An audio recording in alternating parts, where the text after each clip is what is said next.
Hey, everybody. Hey. MarshaunO here, your favorite relationship strategist.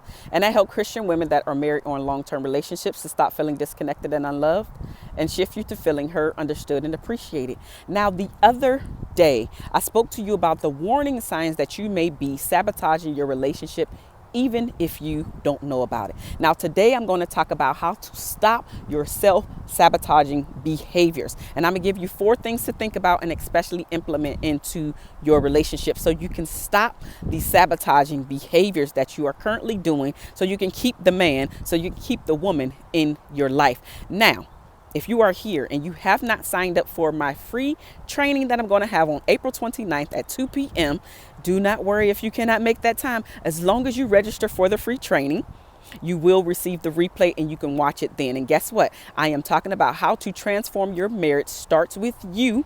So ladies, this is for the ladies.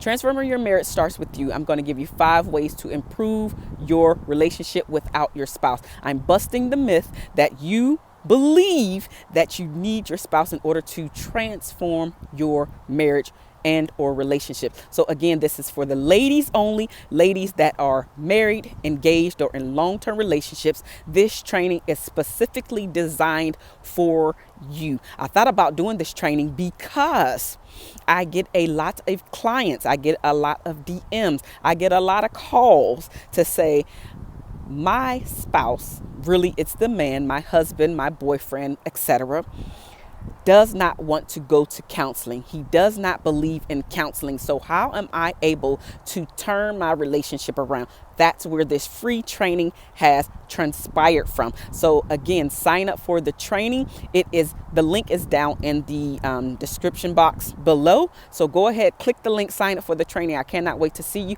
And again, the only way to receive the replay, if you cannot make the designated time, is to register. That's the only way that you're going to get the replay. Now let's get into today's video, how to stop your self-sabotaging behaviors. The very first thing that you must do is to decipher the past from the present. Most people do not decipher. They do not split. They do not come up with the difference. They put everybody into the same box, and all of a sudden everybody's going to do the exact same thing. Well, guess what? That's just not true. Everybody is not the same. All men are not the same. All women are not the same, right? And so the people that did you wrong in your past does not have to be the same people that you believe to put in the same box that are currently in your present. Right? Please decipher the people, the situations, the things that are happening. Look at the full picture. Look at the full person, not just one incident. And now all of a sudden they're being put into the bad box. They're being put into the box where you can no longer trust them. They're being put into the box where you're like, I knew this was going to happen, right? This is how you are sabotaging your relationship, by putting everybody into the same box. Well, to stop sabotaging your relationship, you must decipher from the people that are currently here today, from the people that actually did you wrong, as well as the behaviors, as well as the stories, as well as the entire situation, right? So be able to decipher the past from the present. The second thing that you must do is to identify what your triggers are. Most people don't realize what their triggers are. All of a sudden, they just know that they're like getting angry, they're having to talk really fast, or they're just being really mean when they get triggered. The thing that stumps people, that keeps people stuck, is they don't realize what the trigger is. This is where you must sit with yourself and figure out when you got angry, when you got upset, what was said, what was done to you, in order for that thing to trigger you, to make you get angry, to make you start saying mean things, right? To make you run out of the room, to make you shut down. Because toxic behaviors and self-sabotaging behaviors doesn't always look the same, right? Which is why I gave you a list of different things, because they don't always look the same. However, the end result is the same, which is you are no longer in this relationship with this person that you claim to love. And maybe you do love him. Maybe you do love her. You just have no idea how to actually show him or her the love that they need. And maybe they have the same issue, but guess what? I'm talking about you today. Okay. The third thing is literally to learn how to build stronger bonds by understanding what your love language is, as well as your spouse's. And I've talked about that multiple times here on this channel. Your attachment style. I've talked about your attachment style here before. So you have to figure out which one is yours, as well as the one or ones that is your partner's as well. And then also, there's a few other, but I'm gonna give you one more, which is learning how to set boundaries. Some people believe that just because they're in a relationship, there are no boundaries that need to be set. That is the furthest thing from the truth, because we teach people how to treat us, including our partners. Including our partners. It is showing your partner how much you love yourself. It is showing your partner how much you respect yourself. It is also asking for the respect, right? But you have to be willing to show it for yourself. You have to know how to show it for yourself. And this is where you're building the stronger bonds, by understanding what your love languages are and then being able to articulate them to your partner, by understanding what your attachment style is and why you're showing up the way that you do. So maybe you feel that you need to always be in your partner's space. Why is that? Where did this stem from? Where did the root of this come from?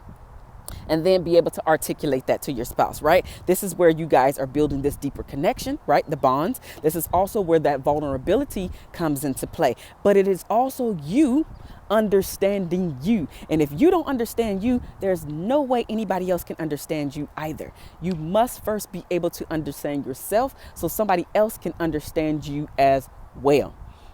Finally, the setting of the boundaries, as I mentioned before, you must be able to set boundaries and enforce them as well. What is the consequence if somebody goes over your boundary? If somebody crosses the line, what is the consequence? Because I know a lot of clients who set the boundary, and then once it's crossed, they do not have consequences, which is why the boundary keeps getting crossed.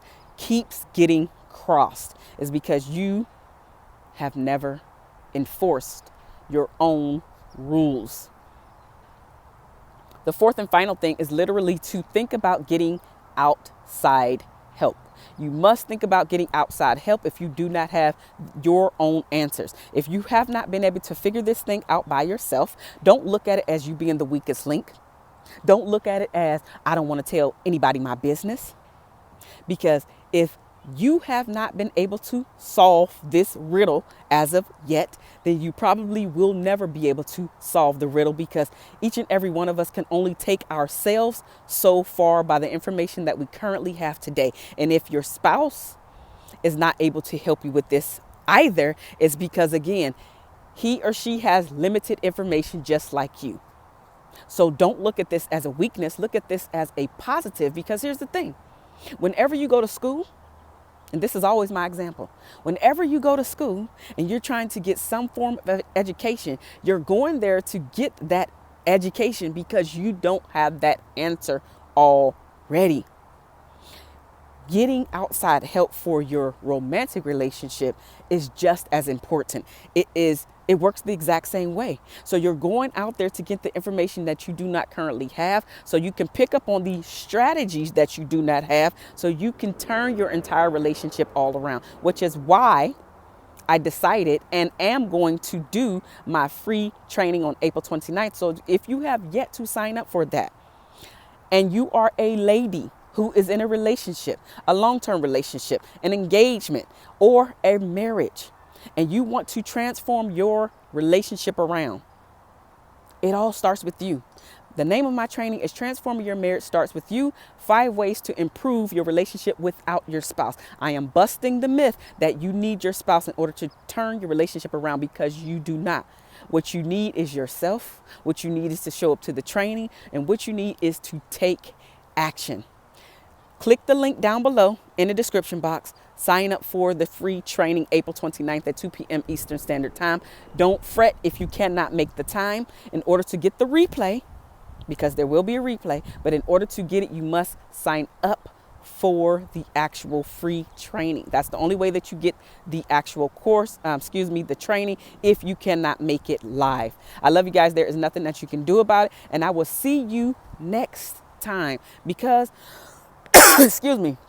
it is my mission to decrease the divorce rate while simultaneously increasing the marriage rate, one conversation at a time. And that's exactly what we have here, conversations. It is not one-sided. So with that being said, leave me a comment down below. And again, sign up for the free training on April 29th. Transforming Your Marriage Starts With You. 5 ways to improve your relationship without your spouse. I love you guys. There's nothing that you can do about it. And I will see you next time. Bye now.